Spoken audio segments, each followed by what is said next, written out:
नमस्कार। आप देख रहे हैं द पब्लिक वर्ल्ड। में सुभाष चौधरी हूं। राजनीतिक विश्लेषण की एक नई कड़ी लेकर हाजिर हूं। आज हम बात करेंगे लोकसभा चुनाव के मद्देनजर इंडिया गठबंधन के बिखराव की। ताश के पत्ते की तरह यह गठबंधन ढहता जा रहा है। कैसे? आइए इसे समझते हैं। लोकसभा चुनाव जैसे जैसे करीब आता जा रहा है, विपक्षी गठबंधन इंडिया से उनके सहयोगी दल एक एक कर किनारा करते जा रहे हैं। पहले ममता बनर्जी, फिर नीतीश कुमार, उसके बाद जयंत चौधरी ने गठबंधन से नाता तोड़ लिया। और अब इंडिया गठबंधन के साथ जीने मरने की कस्में खाने वाले आम आदमी पार्टी के नेता अरविंद केजरीवाल ने भी कांग्रेस पार्टी के लिए सीट शेयरिंग को लेकर रेड लाइट जला दिया है। बड़ा सवाल है कि इस गठबंधन पर भाजपा नेताओं की भविष्यवाणी सटीक साबित होने लगी है। ऐसा लगता है जैसे भारतीय जनता पार्टी के राष्ट्रीय नेताओं की भविष्यवाणी सही साबित होने वाली है। कांग्रेस पार्टी सहित 2 दर्जन दलों के साथ आकर भाजपा के खिलाफ इंडिया गठबंधन बनाने और साथ चुनाव लड़ने का ऐलान होने के समय से ही भाजपा लगातार इसे भानुमति का पिटारा बताती रही और इसके बिखरने की भविष्यवाणी भी करती रही। तब उनके बयान राजनीतिक विरोध में दिए गए लगते थे। भाजपा के राष्ट्रीय अध्यक्ष जेपी नड्डा, केंद्रीय गृह मंत्री अमित शाह, यहां तक कि देश के प्रधानमंत्री नरेंद्र मोदी ने भी इस गठबंधन को ठगबंधन और घमंडिया गठबंधन की संज्ञा दी थी। जाहिर है यह संज्ञा इंडिया गठबंधन के दलों के नेताओं पर सटीक बैठने लगी है। वर्तमान में जो पिछले कुछ दिनों से परिस्थितियां बनने लगी हैं, उसको देखकर के तो ऐसा ही कहा जा सकता है, क्योंकि अभी चुनाव घोषित भी नहीं हुए। इसके सभी सहयोगी दल, उनके नेताओं का स्वार्थ और घमंड सिर चढ़कर बोलने लगा। अगली बैठक आयोजित करना तो दूर, अब एक दूसरे को ही चुनौती देने में लगे हैं। एक दूसरे को अपने से कमतर बताने में पूरी ताकत इन्होंने झोंक दी है और सीट शेयरिंग की चर्चा नहीं कर रहे।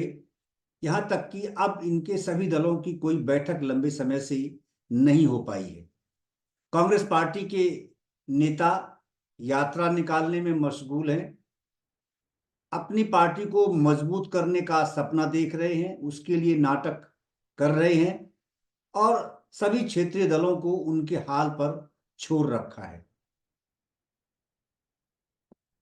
इंडिया के सहयोगी दल अपनी अलग राह इसी कारण से चुनने लगे। पहले ममता बनर्जी ने कांग्रेस पार्टी को पूरे देश में 40 सीटें भी नहीं जीत पाने वाली पार्टी बताया। पश्चिम बंगाल की मुख्यमंत्री ने बंगाल में कांग्रेस पार्टी को 2 सीट देने से भी इनकार कर दिया। यहां तक कह डाला कि बंगाल में उनका कुछ नहीं है। अकेले अपने दम पर लड़ने का ऐलान करते हुए ममता बनर्जी ने कांग्रेस पार्टी के लिए बंगाल में ऐसी लक्ष्मण रेखा खींच दी जिसे पार करने की हिम्मत कांग्रेस पार्टी के बड़े नेता भी नहीं जुटा पा रहे हैं। साझे में चुनाव लड़ना क्या, वामपंथी दल तो ममता बनर्जी को फूटी आंख भी नहीं सुहाते हैं। ममता बनर्जी के इस ऐलान का विरोध करने के लिए केवल बंगाल से ही कांग्रेस के सांसद अधीर रंजन चौधरी, जो लोकसभा में कांग्रेस संसदीय दल के नेता भी हैं, उनको छोड़कर किसी भी राष्ट्रीय नेता का कोई बयान नहीं आया। यह समझना बड़ा आसान है कि गठबंधन का प्रमुख सहयोगी दल कांग्रेस के बारे में क्या बोल रहा है और इसका हश्र क्या होने वाला है। ममता बनर्जी जो प्रमुख घटक है इंडिया गठबंधन का, उनकी ओर से इस प्रकार का बयान देना कितना सीरियस बयान है इस गठबंधन के अस्तित्व को लेकर। बंगाल में न तो कांग्रेस और न ही वाम दल के साथ कोई चुनावी समझौता होने वाला है, यानी गठबंधन बंगाल में खत्म। वामपंथियों के साथ तो उनका कोई लेना देना था ही नहीं, क्योंकि उनको हराकर ही वो सत्ता में बंगाल में आई हैं। कांग्रेस पार्टी से कई बार उनके संबंध अच्छे और बुरे होते रहे हैं, जिगजैग की स्थिति होती रही है। लेकिन अब तो उन्होंने इस प्रकार का ऐलान खास तौर से कर दिया है, पार्टी के कोई ऐसे वैसे नेताओं ने नहीं, बल्कि ममता बनर्जी ने जब यह बात कह दी कि वो अकेले दम पर चुनाव लड़ेंगी और वही भाजपा को हरा सकती हैं, तो इसका अर्थ तो सहज ही समझ में आता है। वहां के मतदाताओं में भी इसका संदेश और संकेत बेहद स्पष्ट गया है, कोई दुविधा अब नहीं रह गई है। जाहिर है इसका असर देश के अन्य राज्यों में भी होने वाला है, गठबंधन की स्थिति को लेकर, उनकी मजबूती को लेकर, उनके हालात को लेकर। दूसरी तरफ बिहार ने तो इंडिया का आर्किटेक्ट ही छीन लिया। मैं ऐसा इसलिए कह रहा हूं कि नीतीश कुमार ही वो नेता थे जो इंडिया गठबंधन के वास्तविक आर्किटेक्ट थे। अगर बात की जाए बंगाल के पड़ोसी राज्य बिहार की, तो वहां की तो फिजा ही पूरी तरह बदल गई। इंडिया गठबंधन रूपी खेत में बीज बोने वाले प्रमुख किसान यानी बिहार के मुख्यमंत्री और जनता दल यूनाइटेड के प्रमुख नीतीश कुमार ने ही एनडीए का दामन थाम लिया। कहना गलत नहीं होगा कि राजनीतिक दृष्टि से देश के दूसरे सबसे बड़े राज्य बिहार में गठबंधन की जमीन ही खिसक गई। पूरी की पूरी जमीन नदी में, जैसे बाढ़ के समय में नदी का पानी नीचे नीचे जमीन को काटता है, उसी तरह से ऐसा लगता है कि एनडीए ने या भाजपा ने उनकी जमीन पूरी की पूरी एक साथ खिसका दी। कई एकड़ जमीन एक साथ नदी पानी में खिसक जाता है। गठबंधन से कुछ छोटे मोटे दल इधर उधर बरसाती मेढक की तरह फुदकते देखे गए थे, लेकिन गठबंधन का प्रधानमंत्री पद का उम्मीदवार ही, या जो उम्मीदवार बनने का सपना देखने वाले, या संयोजक के पद पर कब्जा जमाने की आस लिए सबसे बड़े नेता नीतीश कुमार ने ही इनको गच्चा दे डाला। अगर गठबंधन से अलग होकर वे अपना खुद का राग अलापते तो बात कुछ और होती। उन्होंने तो भारतीय जनता पार्टी का नेतृत्व ही स्वीकार कर लिया। इंडिया का झंडा लेकर कभी नवीन पटनायक, तो कभी ममता बनर्जी, कभी अखिलेश यादव सहित देश के अलग अलग राज्यों के विभिन्न क्षेत्रीय दलों के नेताओं के दरबार में भटकने वाले नीतीश कुमार ने ही यह कहकर गुब्बारे की हवा निकाल दी कि वहां कुछ नहीं होने वाला है। अभी एक दिन पहले नीतीश कुमार सरकार, जो नवगठित सरकार है भाजपा के साथ, विधानसभा में उन्होंने विश्वास मत हासिल करने के दौरान विश्वास मत पर हुई चर्चा का जवाब देते हुए जो बातें कही, एग्जैक्ट यही थी। उन्होंने कहा कि वहां तो कुछ नहीं होने वाला है। उन्होंने कहा कि हमने बहुत कोशिश की सबको साथ लेकर जमा करने की, लेकिन न तो कांग्रेस इंटरेस्टेड थी और न ही वहां बिहार की प्रमुख जो दल है राजद, लालू प्रसाद यादव की, उन पर भी उन्होंने यह तोहमत लगाया। जाहिर है चुनाव से पहले ही इंडिया का प्रमुख बनने की जुगत में जुटे व्यक्ति ने ही प्रत्यक्ष और अप्रत्यक्ष तौर पर प्रधानमंत्री नरेंद्र मोदी की 2024 में तीसरी बार प्रधानमंत्री बनने की संभावना पर मजबूती से मोहर लगा दी। इस राज्य में भाजपा ने अपनी 40 सीटों को जीतने की दावेदारी मुकम्मल कर ली और देश में इंडिया गठबंधन की चल रही हवा की गति को कैद कर लिया। ऐसा मानने के पीछे बड़ा मजबूत आधार है। वर्ष 2019 में भी बिहार में भारतीय जनता पार्टी और जनता दल यूनाइटेड एक साथ गठबंधन में लोकसभा चुनाव में उतरी थी और 38-39 सीटों पर बिना किसी लाग लपेट के कब्जा जमा लिया था। तब भी राजद और कांग्रेस एक साथ थी। अब 2024 के संसदीय चुनाव में भी कुछ ऐसा ही परिणाम देखने को मिलेगा, क्योंकि इस नए खेल से कोई किंतु परंतु नहीं रह गया है। बिहार में लालू यादव की पार्टी राजद कांग्रेस को अस्तित्व विहीन पार्टी मानती रही है और अपनी शर्तों पर कुछ सीटें उनकी झोली में डालती रही है। यहाँ कौन झंडा उठाएगा इंडिया गठबंधन का, इसको लेकर दुविधा है। वाम दलों का अपनी डफली और अपना राग हमेशा लंबे समय से बिहार में रहा है, क्योंकि उनमें से कुछ दल ऐसे हैं, जैसे कम भारतीय कम्युनिस्ट पार्टी सीपीआई है या सीपीएम है, उनका बहुत कुछ वहां रह नहीं गया है। एक समय में 7 से 8 9 एमपी तक सीपीआई की जीत कर बिहार से आती थी, आज बिल्कुल समाप्त है। दूसरा वामपंथी दल वहां हावी हो चुका है और उसने इनकी सीपीआई और सीपीएम की जमीन हड़प ली है। तो ऐसे में और वो अपना राग अलग अलापते हैं। ये अलग बात है कि परिस्थितिजन्य या विषय आधारित वो विधानसभा में आकर कई बार जो तथाकथित सेकुलर फोर्सेस हैं या सेकुलर पार्टीज हैं, उनके समर्थन में वो खड़े हो जाते हैं, लेकिन उनका राग हमेशा अलग होता है। तो ये रही बात बिहार की। तो बिहार की स्थिति भी अच्छी तरह समझ में आती है कि वहां इंडिया गठबंधन का क्या कुछ होने वाला है। वो उनको कितनी सफलता मिलने वाली है 2024 में, उसकी पटकथा पूरी तरह अब लिखी जा चुकी है और स्थिति एकदम स्पष्ट है वहां के लोगों के सामने।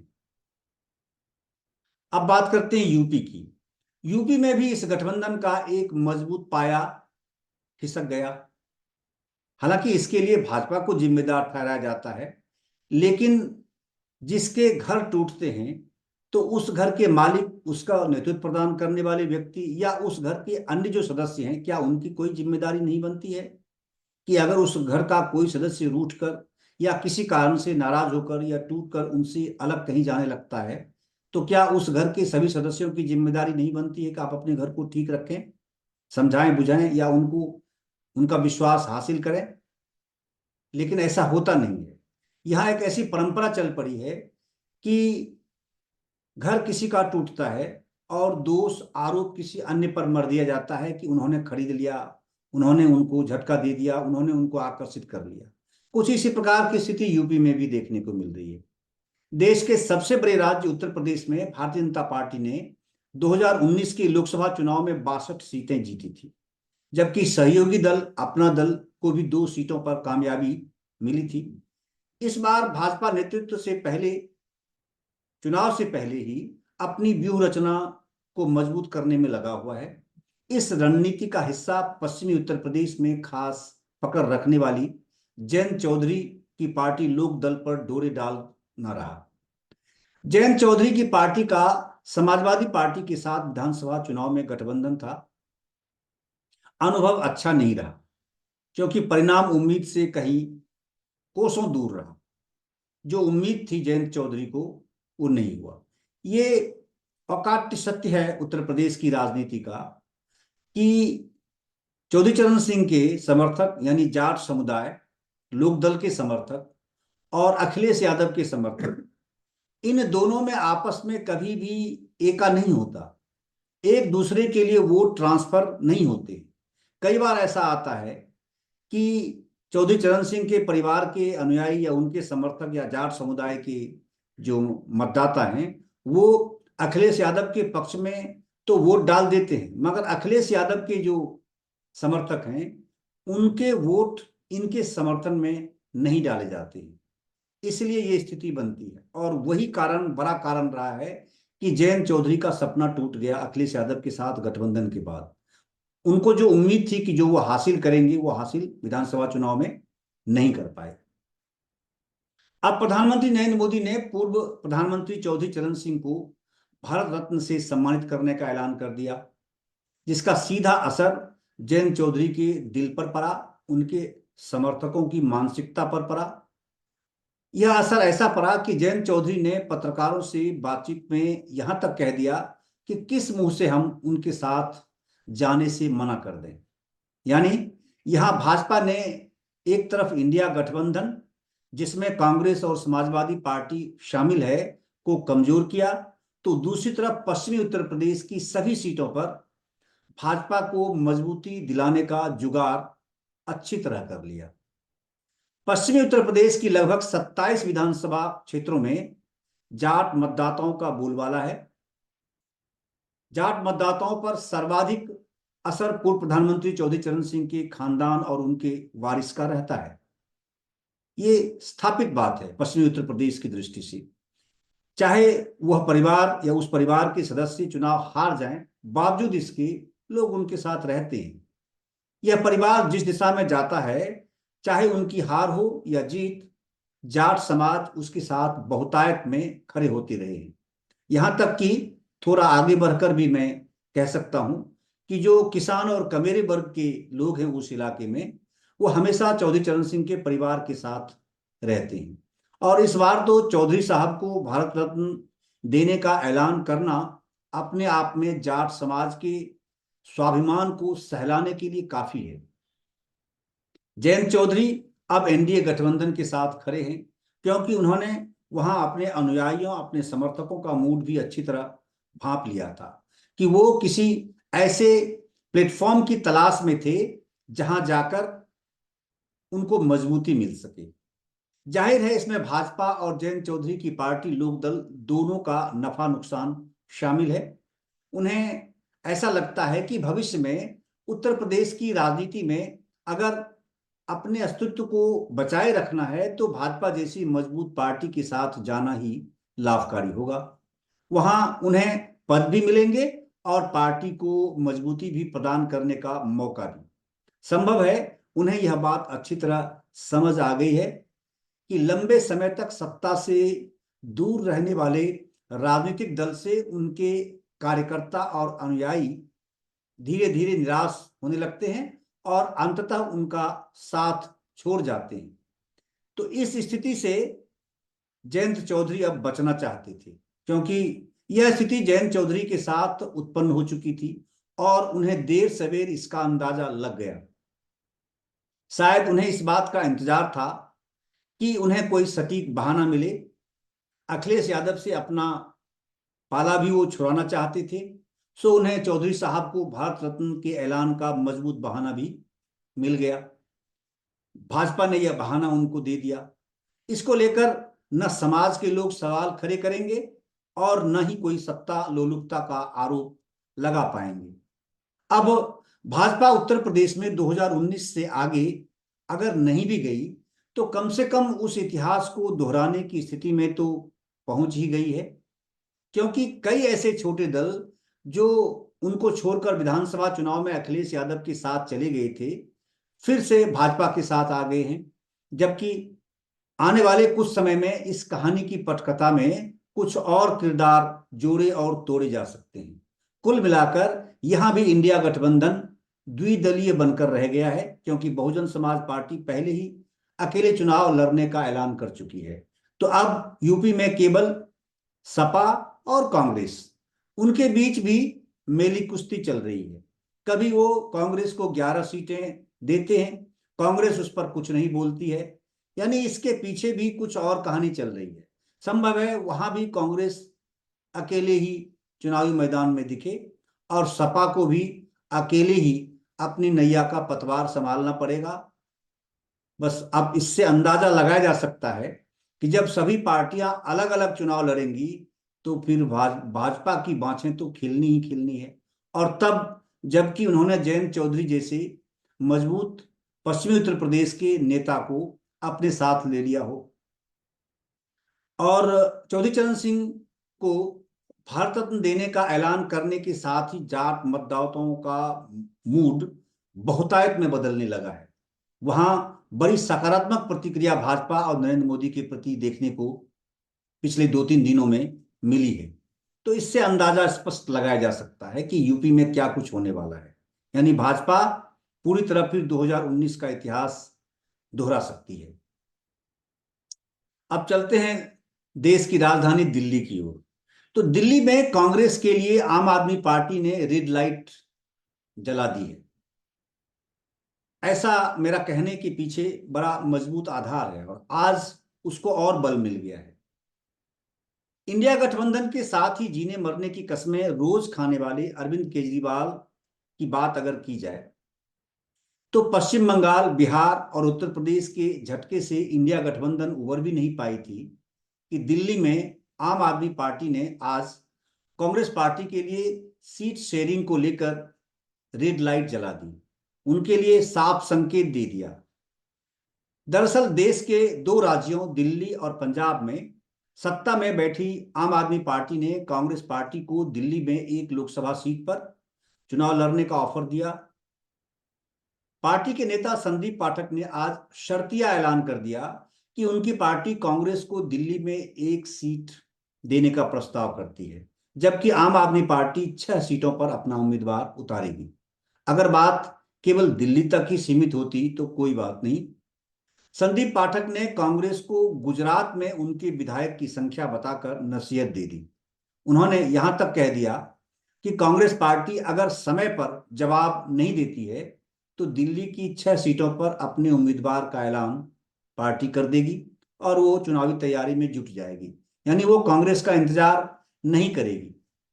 स्पष्ट है कि कांग्रेस अभी भी दुविधा में है। भई गति छाप सांप छुछुंदर केरी, तुलसीदास ने रामायण में लिखा है। तो कांग्रेस के लिए सांप और छुछुंदर वाली बात हो गई है। उनको उनको कोई रास्ता नहीं दिखता कि इस परिस्थिति से वो कैसे बाहर जाए। आम आदमी पार्टी के नेता संदीप पाठक ने आंकड़ों के सहारे कांग्रेस को समझाने की कोशिश की। उन्होंने कहा कि दिल्ली में कांग्रेस लोकसभा और विधानसभा में 0 सीट पर है। एमसीडी चुनाव में कांग्रेस 250 में से केवल 9 सीटें ही जीत सकी थी। उनका कहना है कि अगर मेरिट के आधार पर देखें तो कांग्रेस पार्टी का एक भी लोकसभा सीट पर दावा नहीं बनता है। अंदाज लगा सकते हैं कि आम आदमी पार्टी ने कांग्रेस को क्या कुछ कह दिया, लेकिन उन्होंने गठबंधन धर्म निभाने का वायदा किया और कहा कि वह कांग्रेस का मान रखते हुए उन्हें लोकसभा चुनाव के लिए एक सीट का ऑफर कर रहे हैं। इससे स्पष्ट है कि कितनी बेचारगी की स्थिति में कांग्रेस आज इस देश में पहुंच गई। देश की सबसे पुरानी पार्टी, सबसे बड़ी पार्टी होने का दम भरने वाली इस राजनीतिक दल के किस हालात में है। आप नेता ने इस बात का खुलासा किया कि कांग्रेस की तरफ से अलग अलग मांगें की गई थी, लेकिन उन पर अगर बातचीत होती तभी कोई निर्णय हो पाता, यानी कि कोई बातचीत नहीं हो रही। आप नेता ने यह भी कहा कि उनकी तरफ से कांग्रेस को यही ऑफर, यानी 6-1 का फॉर्मूला दिया गया था। 6 सीट पर आम आदमी पार्टी और 1 सीट पर कांग्रेस। उनका कहना था कि इसका हल बातचीत से ही निकल सकता है, लेकिन जो मीटिंग कई महीनों पहले ही हो जानी चाहिए थी, उस मीटिंग का उन्हें अब भी इंतजार है। यानी इस कांग्रेस पार्टी और आम आदमी पार्टी के बीच में कोई बैठक नहीं हो रही है। हाल फिलहाल में कोई बैठक नहीं हुई है। इससे तो यही स्पष्ट होता है। संदीप पाठक ने साफ कर दिया कि अगले 4-5 दिनों तक वह इंतजार करेंगे। इसके बाद स्थिति का आकलन कर अपने उम्मीदवारों का ऐलान कर देंगे। लेकिन उन्होंने यह खुलासा नहीं किया कि दिल्ली की 7 सीटों में से जो एक सीट वो कांग्रेस को देना चाहते हैं, वह दिल्ली की कौन सी सीट होगी, वो कौन सी सीट कांग्रेस को ऑफर करने वाले हैं। पत्रकारों ने सवाल दागा, लेकिन उन्होंने अपना पत्ता नहीं खोला। यह भी एक रहस्य का विषय है। जहां आम आदमी पार्टी खुद को कमजोर मान रही होगी, भाजपा को ज्यादा मजबूत मान रही होगी अपने मुकाबले, वहीं कांग्रेस को वो उतारने की बात कर सकती है। वही सीट वो कांग्रेस को देगी। ध्यान देने वाली बात यह है कि इससे पहले आम आदमी पार्टी ने पंजाब में भी कांग्रेस को उसकी औकात बता दी है। पंजाब के मुख्यमंत्री भगवंत मान ने एक तरफा घोषणा करते हुए कहा था कि यहां पंजा के निशान वालों का कुछ नहीं है, यानी हाथ छाप वालों का कुछ नहीं है, कांग्रेस का कुछ नहीं है। पंजाब की सभी 13 सीटों पर आम आदमी पार्टी ही लड़ेगी। कयासों का बाजार इतना गर्म हो चुका है कि इस गठबंधन का अस्तित्व अब केवल और केवल कागजों में रह गया लगता है। संभावना प्रबल है कि हरियाणा में भी कांग्रेस पार्टी 10 सीटों पर अपना उम्मीदवार उतारेगी, यह कहते हुए कि यहां आम आदमी पार्टी का कोई नाम लेवा नहीं है। हालांकि आम आदमी पार्टी यहां कहती है कि बड़ी संख्या में उन्होंने यहां कार्यकर्ता जोड़े हैं और कांग्रेस से ज्यादा मजबूत उनका हरियाणा में संगठन है। लेकिन हरियाणा कांग्रेस के जो लोग हैं नेता हैं वो उनकी बातों पर कोई तवज्जो नहीं दे रहे हैं। यानी हिसाब बराबर, और दोनों अपने अपने रास्ते संसद पहुंचेंगे। कोई किसी की बैलगाड़ी पर बैठने को तैयार नहीं है। सीट शेयरिंग करने को ये दोनों दल तैयार नहीं है, न ही हरियाणा में, न पंजाब में, और न देश की राजधानी दिल्ली में। हालात अच्छी तरह समझ सकते हैं। स्थिति एकदम धीरे धीरे इतनी स्पष्ट होती जा रही है देश के मतदाताओं के सामने कि मतदाताओं को अपना निर्णय, यानी निश्चयात्मक निर्णय या निर्णयात्मक एकदम स्पष्ट निर्णय देने में शायद कोई कठिनाई इस बार भी नहीं होगी 2019 और 2014 की तरह। 2014 में तो थोड़ा कंफ्यूजन भी था कि शायद कुछ और बात हो जाए।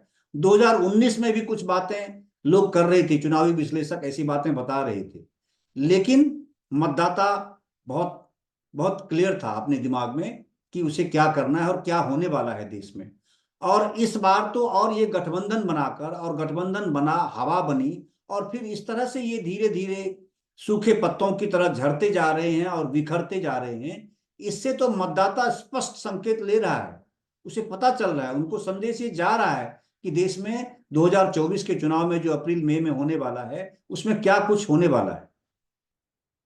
ये स्थिति अचानक पैदा नहीं हुई है। मेरा मानना है कि इस कहानी का प्लॉट काफी पहले से ही तैयार हो रहा था। मैं आम आदमी पार्टी और कांग्रेस के बीच की जो धींगा मुश्ती है, जो कुश्ती है, मेली कुश्ती है, उसकी बात कर रहा हूं मैं।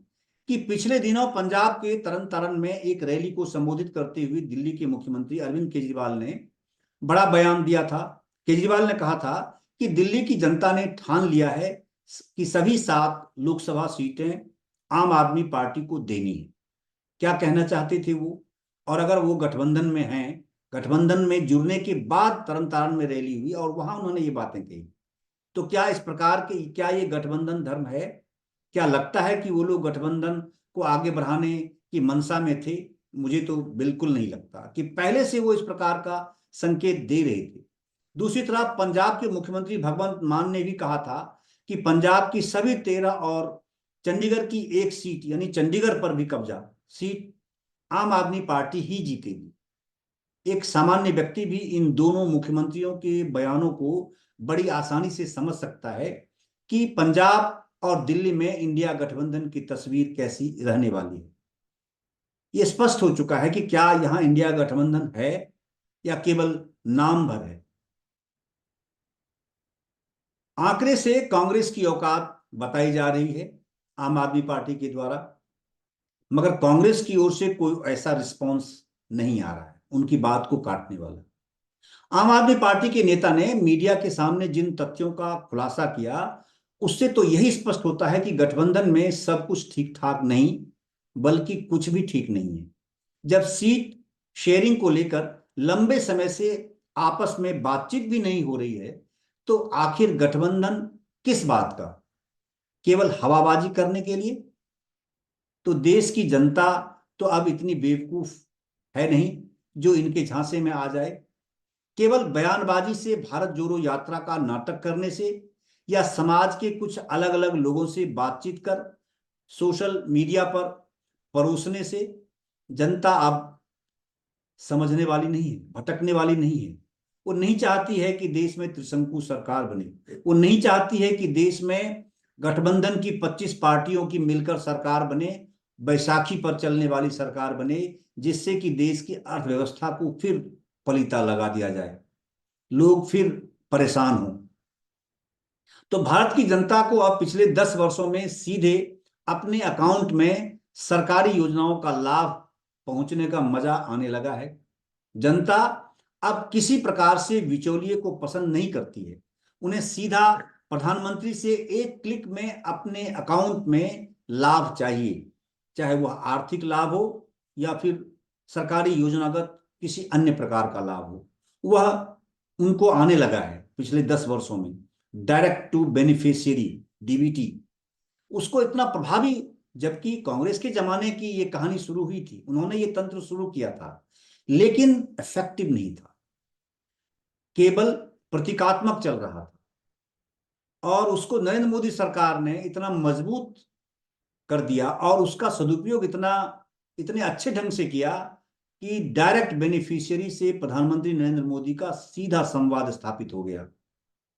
इसीलिए जो आप लाभार्थी बोलते हैं, कई राजनीतिक विश्लेषक ये कहते हैं कि लाभार्थी एक इतना बड़ा सेक्शन हो गया जो नरेंद्र मोदी के अनुयायी के रूप में, कट्टर अनुयायी के रूप में बनकर रह गया है। वो उनका सपोर्ट मिलता है, चाहे वो कुछ भी कर लें, कोई भी दल कुछ भी समझा ले, चाहे वो जातिगत सांप्रदायिक या कोई भी बात कर ले, इसका असर उन लाभार्थियों पर अब नहीं होने वाला है। तो इसलिए वह गफलत में नहीं आने वाले हैं। देश की जनता वोट के लिए कांग्रेस के नाटक की नौटंकी को अच्छी तरह समझने लगी है। लोकतंत्र का तकाजा है कि विपक्ष भी मजबूत रहे, लेकिन अब न तो ये सुधरने वाले हैं और न ही मतदाता इनके भुलावे में आने वाले हैं। यानी कांग्रेस अपनी गलती नहीं सुधारने वाली है और मतदाता अब किसी भी प्रकार की अपने भविष्य की दृष्टि से गलती नहीं करने वाली है, नहीं करना चाहती है। बाकी नतीजा तो लोकसभा चुनाव के बाद ही आएगा। जब चुनाव की घोषणा होगी तब शायद तस्वीर और धीरे धीरे स्पष्ट हो जाएगी और परिणाम आने के बाद तो बस 2019 का कहीं ऐसा ना हो कि रिकॉर्ड फिर टूट जाए। जैसा कि प्रधानमंत्री नरेंद्र मोदी ने लोकसभा में राष्ट्रपति के अभिभाषण के धन्यवाद प्रस्ताव पर हुई चर्चा का जवाब देते हुए कहा था कि 370 भाजपा और 400 से ऊपर एनडीए। इसके लिए किसी भी दृष्टि से भाजपा को जिम्मेदार ठहराना गलत होगा, क्योंकि जब इंडिया गठबंधन अपने घर को ठीक नहीं रख पा रहा है, एक साथ चलने वाले दल, सहयोगी दल अगर आपस में अब चुनाव से पहले विश्वास का वातावरण स्थापित नहीं कर पा रहे हैं, तो देश में कैसे विश्वास का वातावरण बनाएंगे और देश की जनता का विश्वास वो कैसे हासिल करेंगे, ये एक बड़ा सवाल है। और इस सवाल पर आप सभी अच्छी तरह चिंतन और मनन कर सकते हैं। लोकतंत्र के पर्व में आने वाले समय में सोच समझकर मतदान करिए, मेरा यही सुझाव है। आज बस इतना ही। फिर हम राजनीतिक विश्लेषण की एक और नई कड़ी लेकर आपके सामने हाजिर होंगे। तब तक के लिए आपका बहुत बहुत धन्यवाद। लगे हाथों आपसे गुजारिश है कि अगर आपने अब तक हमारे चैनल द पब्लिक वर्ल्ड को सब्सक्राइब नहीं किया है तो इसे जरूर सब्सक्राइब कर लें। आपका सहयोग हमारे लिए बहुत जरूरी है। मुझे उम्मीद है कि आप हमें हमारी पत्रकारिता में मजबूती प्रदान करेंगे। आपका बहुत बहुत धन्यवाद।